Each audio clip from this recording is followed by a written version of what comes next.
Some of the common misconceptions about AI and machine learning are that AI is going to actually have this like real level of intelligence, but it's not. A lot of my friends are like, ooh, are machines going to take over the earth? I mean, not in my lifetime. Not in my lifetime. We're so far from that.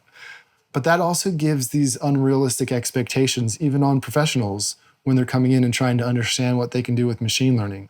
We are a very well educated industry, right? And so the physicians and the people running the trials and the people treating the patients, the physicians, right? They really believe that they've got the right answers and the right information to treat their patients. And so when we bring and we introduce some sort of machine learning into the process, it's difficult for them to really trust that. And so people tend to be skeptical of it. I don't think it's a fear, it's more a skepticism. And but we do see time and time again that it can pick the better sites. It can recommend the better drug. It can tailor this thing for this patient and create better outcomes. Everyone is out there working on machine learning and AI and figuring out how they can use AI, but they're not spending enough time on the human side of it.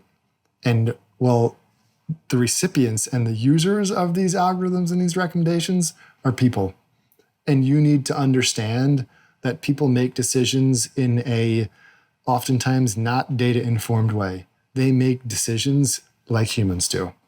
And you need to acknowledge that. And you need to lean into that and understand that as you're trying to display and put the information in front of them to optimize the process or the decision. When you just start to display data or you just start to make recommendations, you'll see that people just don't listen to them. And you need to create some sort of user experience, and you need to really start to lean into the psychology and sort of organizational processes of how the decisions are made. How do I, as a data scientist, come in and say, oh, hey, start listening to this machine? What can I do to drive that psychology of somebody that really knows the space to say, I can actually make you better, right? That's the concept of decision intelligence. This concept that blends the decision-making, human psychology, the managerial sciences, and machine learning and user experience to try to make sure that people actually make better decisions. If they're going to decide, I'm going to go forward with this molecule, or they decide we're going to spend more money on this advertising campaign or this marketing campaign, you need to understand who the decision makers are, why they make the decisions they make, what information they have to make the decisions they make, and then is there space for machine learning to help augment that decision-making process? A good example is there a default that we could provide to these decision makers saying, rather than providing you a bunch of information, you have to make some decision from scratch, can I say, well, here's the default. You're going to go to these countries for your trial. You're going to go to these sites. And this is the machine picked these and provides the information as to why they've picked them. And then they can come, then the people come in and start to decide, ooh, do I want to override some of these decisions? And those are some of the psychological ways that you can really start to understand and get past some of the adoption challenges, which really can then benefit both the decision maker and the overall organization that's trying to make the better decisions. My recommendation for how a company can best take advantage of decision intelligence is to start to acknowledge that accurate data science isn't enough. I think there's a lot of companies that are a little bit behind in thinking just having good algorithms and good data science is going to be enough.